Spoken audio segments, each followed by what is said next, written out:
getting warmer in New York City, and the question everyone's asking is, what kind of summer are we having? We had a brat summer, a wholesome summer, a flirty summer. Could it be that now we're ready for a lover girl summer? Come on, I'm crossing my fingers. I know in this corner of the internet, it's always a lover girl summer. That's unavoidable. We're genetic romantics. There's nothing we can do about that, and thank God.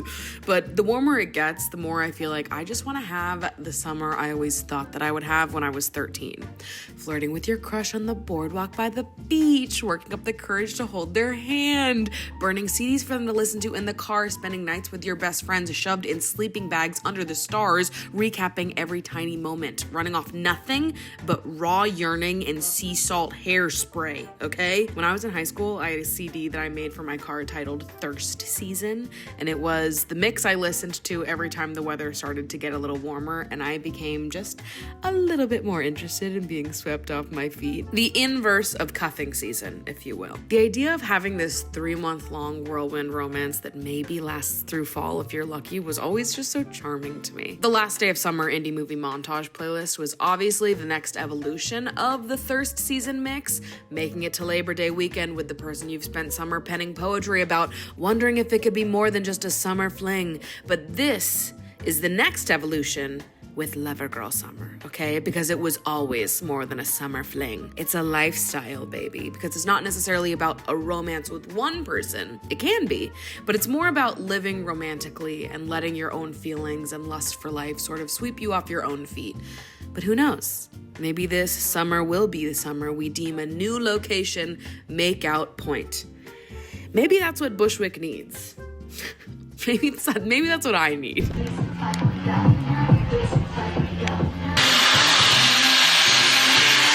What do we think? Leopard pants for the Brat arena tour? I didn't get to go see the Sweat Tour last year, so I'm really excited to get to see Brat performed live. Like, do you know how good it is to be Pit at a Charli show, knowing that you were Pit at a Charli show in 2014? Brat Arena Tour OOTD. Keeping it simple, keeping it 2009, but in a classy way.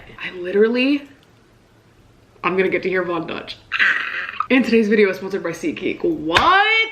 Life is too good! SeatGeek came through for me with these tickets, okay? This tour sold out so quickly. I was on the website right when they dropped. I still didn't get tickets, so thank God I was able to get myself a floor ticket to see Charli when she was at Barclays Center on SeatGeek. With over 28 million downloads, SeatGeek is the #1 rated ticketing app, and they are #1 for a reason. There are more than 70,000 events listed on SeatGeek, including concerts, sports, festivals, and more. And there are so many artists going on tour this summer, might I include my girl, Lady Gaga. I will be there, okay? I have tickets to 2 of the Madison Square Garden shows right now, but who knows? I could find myself at a few more. Beyonce is also touring, Kendrick Lamar, Sabrina Carpenter, and each ticket is rated on a scale of 1 to 10, so that way you know that you're getting a good deal. Seeing Charli live again was so much fun. That pit, the energy of that pit during Von Dutch was crazy.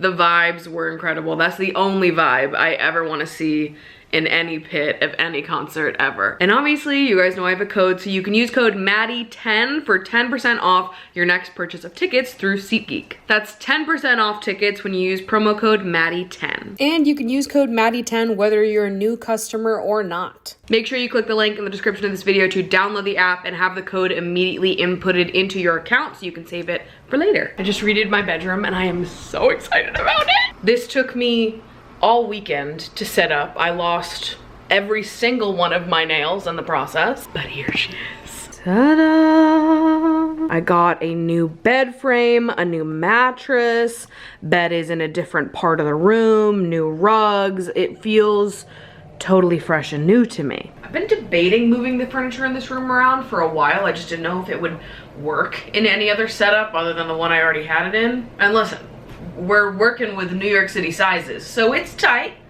I know that, but I wanted a queen bed so bad. I've had a full bed for my entire adult life, and I was like, I think it's time. I think it's time I upgrade to a queen bed. I switch up the setup in this room, move the energy around a little bit. It's spring, everything is new. I'm a new bitch now. You thought you knew me then? Just wait till you meet me now, okay? Listen, we're in the Maddie Renaissance. It's here, it's happening. I need to move the furniture around, make this place look brand new in honor of us being in the Maddie Renaissance. Duh, obviously. Obviously I had to move my clothing rack because there's just no space for it anymore. But I'm kind of liking where it ended up. I put it right in the entryway of my apartment, creating a separation between the entryway and the living room. So that way all my guests have somewhere to put their jackets. And me too. Mostly me. So hear me out. I have kind of a fresh perspective on dating apps. Shocking, I know. I talked about this on the podcast a few weeks ago, but I got super into Love on the Spectrum. Had never seen any of the other seasons, binged all of it in the span of like a week and a half. And I was just so charmed and inspired by like the bluntness, the thoughtfulness, and the straightforwardness with which the cast approaches dating. It honestly just made me feel optimistic and like, oh, it kind of would be fun to meet new people and just indulge in the process of getting to know them. Enjoy the dating process. Revolutionary.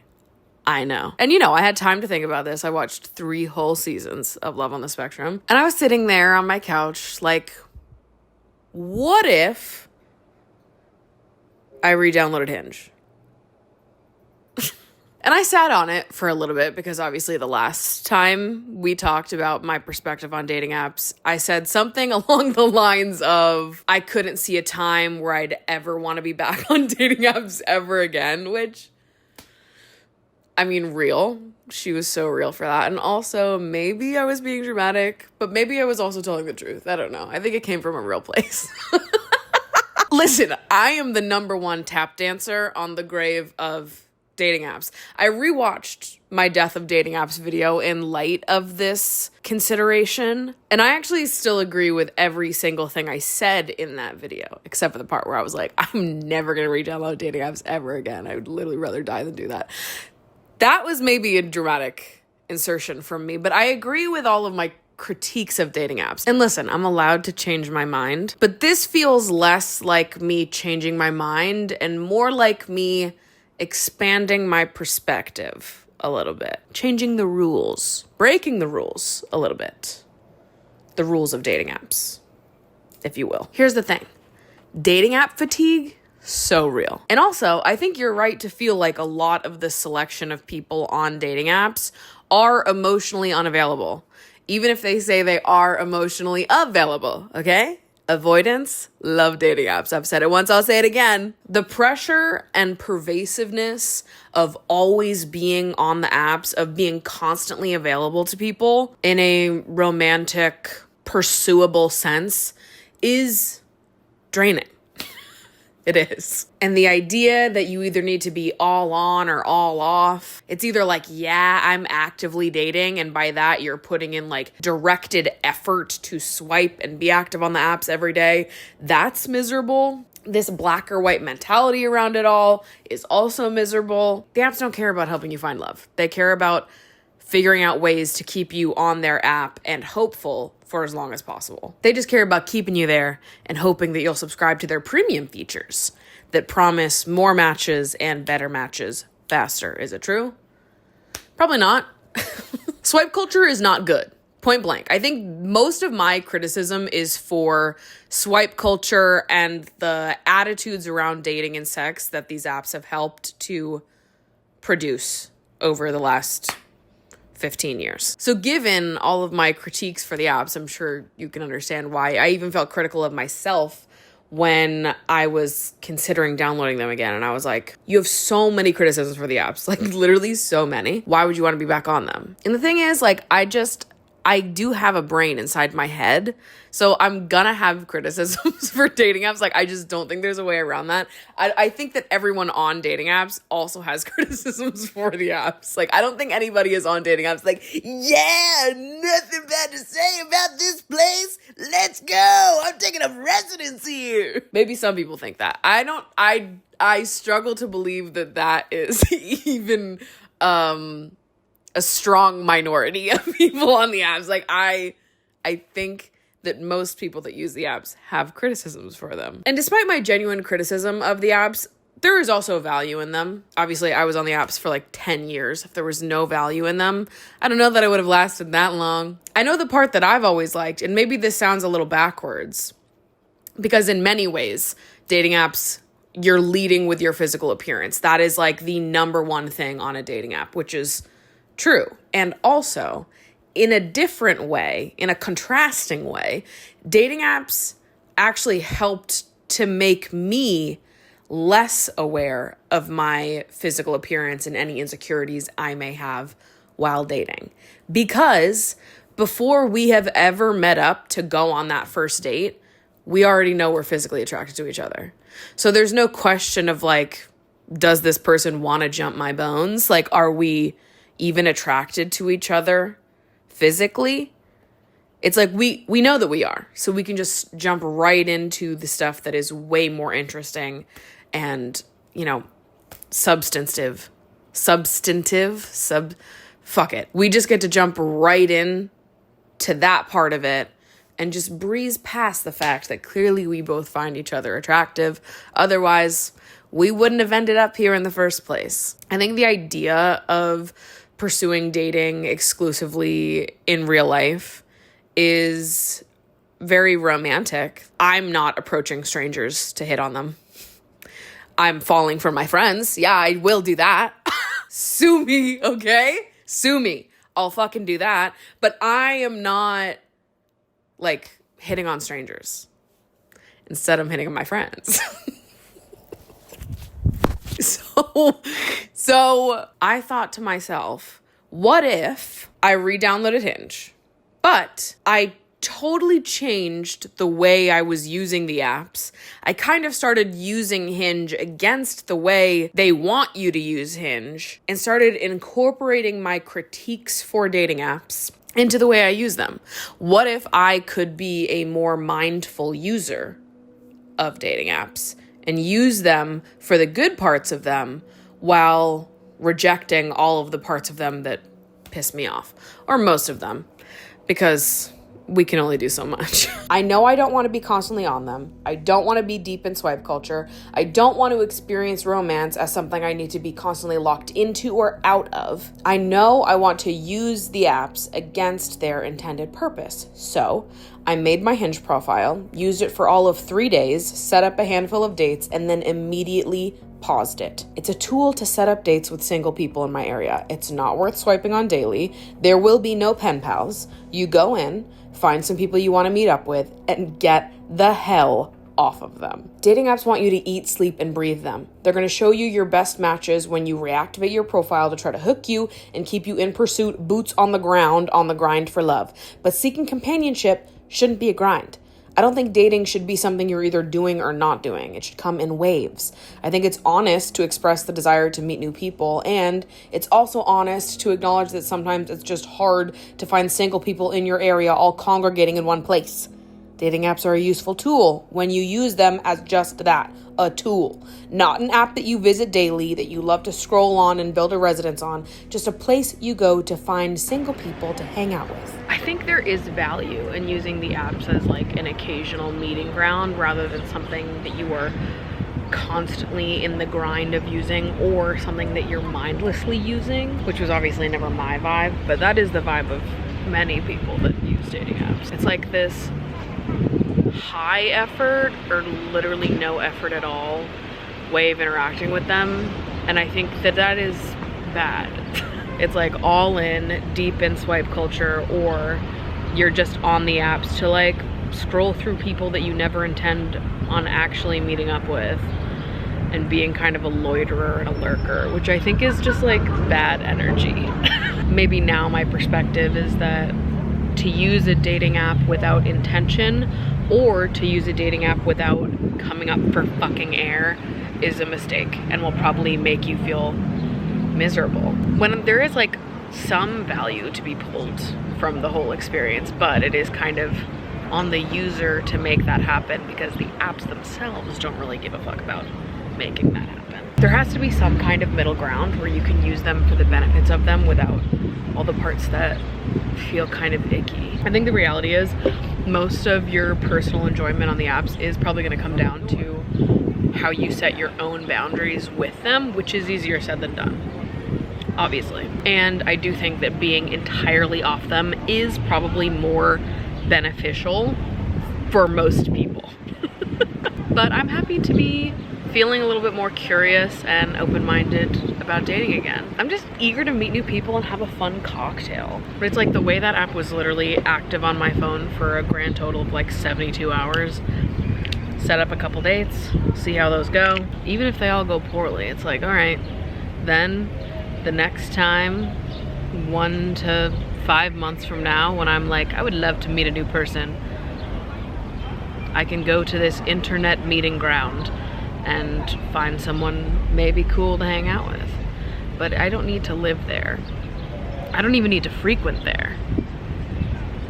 But I can dip my toe in. That allows me to engage in my curiosity in a way that still feels good for my mental, you know? Because fuck, it is hard to meet people, which is crazy when you're in a city like New York. There's just so many fucking people all the way around. It's still like, it's hard. I don't want to meet someone at a bar. I don't really like drinking like that. And then all the social places that I frequent are not necessarily like, people don't talk to each other. Like when we go to trivia, there's rarely any like inter-team mingling. But you know what, maybe that's on me.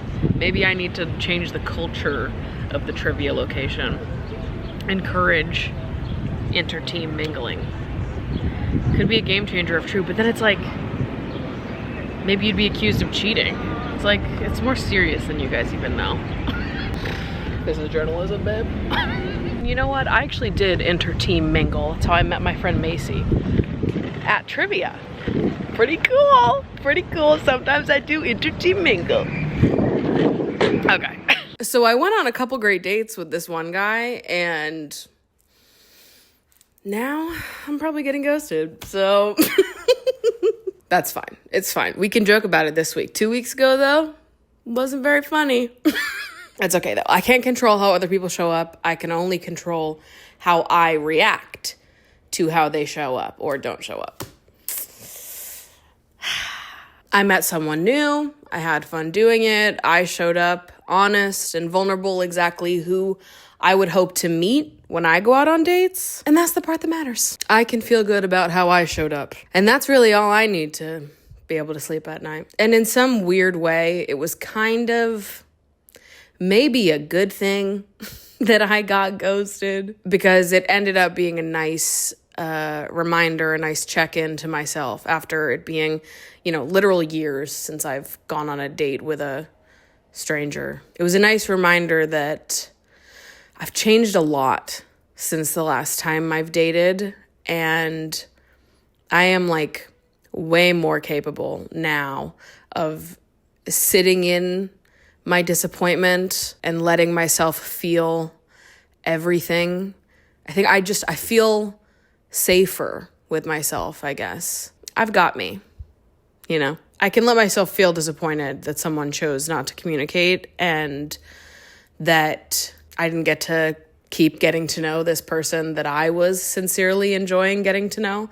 There is something that stings about that, where it's like, damn, no, I actually had a great time on our dates, and now I'm being ghosted. So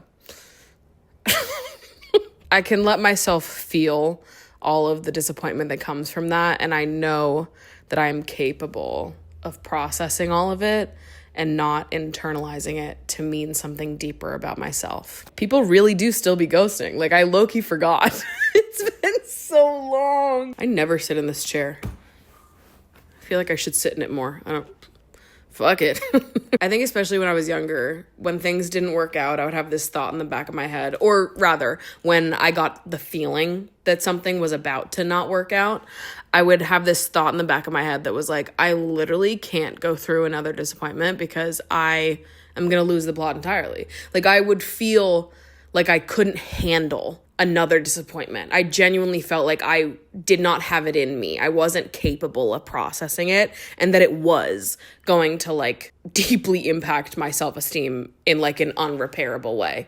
And in many ways, at the time, that was true. And me and my therapist have had so much fun unpacking those things in the years that have followed. And listen, I can't tell you that my like dating anxiety has gone away completely. It definitely hasn't. I am just a girl. Yes, I still feel anxious. It is nerve-wracking to meet someone and be like, they're kind of cool. I'm kind of enjoying spending time with them. And to even be vulnerable and say that to them and then be ghosted. Listen, it's fine. It's fine. Like, yeah, that sucks. And I wish it went differently. But the bright side is that it was actually a nice reminder to realize that I was genuinely okay. And that I had everything I needed to process that disappointment and keep it moving. What I was saying to my therapist was like that, you know, quote of like, well, you're not competing with these other hypothetical people that I may or may not be going on dates with. You're competing with me and the life I currently have for myself. That sentiment has been ringing so true to me.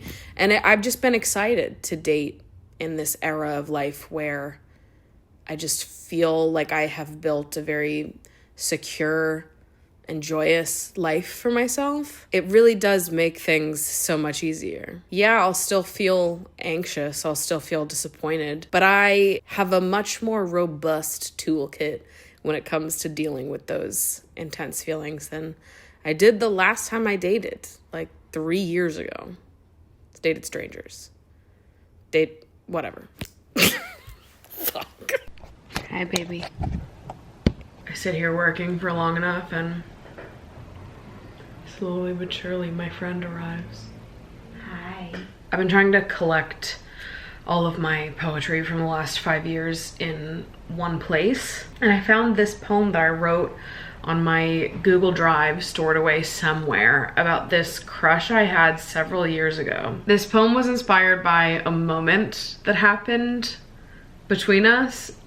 It was a whole lot of nothing, but to me, I thought about it on a loop for that whole week. But basically, I was working with him on some nameless project, and during said project I had gone to hug him. I sort of lost my balance a little bit and leaned super far into him, and we had a more intimate moment than I was intending on us having, and I thought about it perpetually. So I wrote this poem about that. Because I think in the wake of being ghosted, I'd like to remind myself of what kind of feeling it is that I'm actually looking for. How do I want to feel? What is the feeling that I miss?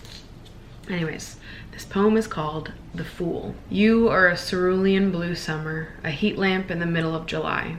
I breathe translucent butterflies that burn to the touch. I forget what I'm saying. You are an elevator with all the numbers pressed, a new circus on every floor. I hold the door open. Quiet boy, your heart is pounding. I blink twice and stare at your fingers. You are an East Coast road trip, a cabin with a queen-size bed, a lockbox we promised to put our phones in. I lose my balance when I go to hug you, falling straight through today and into tomorrow. You are a sunset that never goes dark, the first drink after work on a Friday. You really see me. I don't look away. I bang my head against the closed door button. You hold it open. You always do.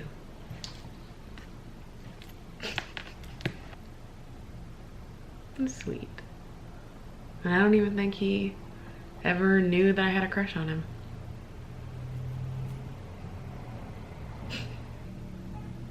Someday.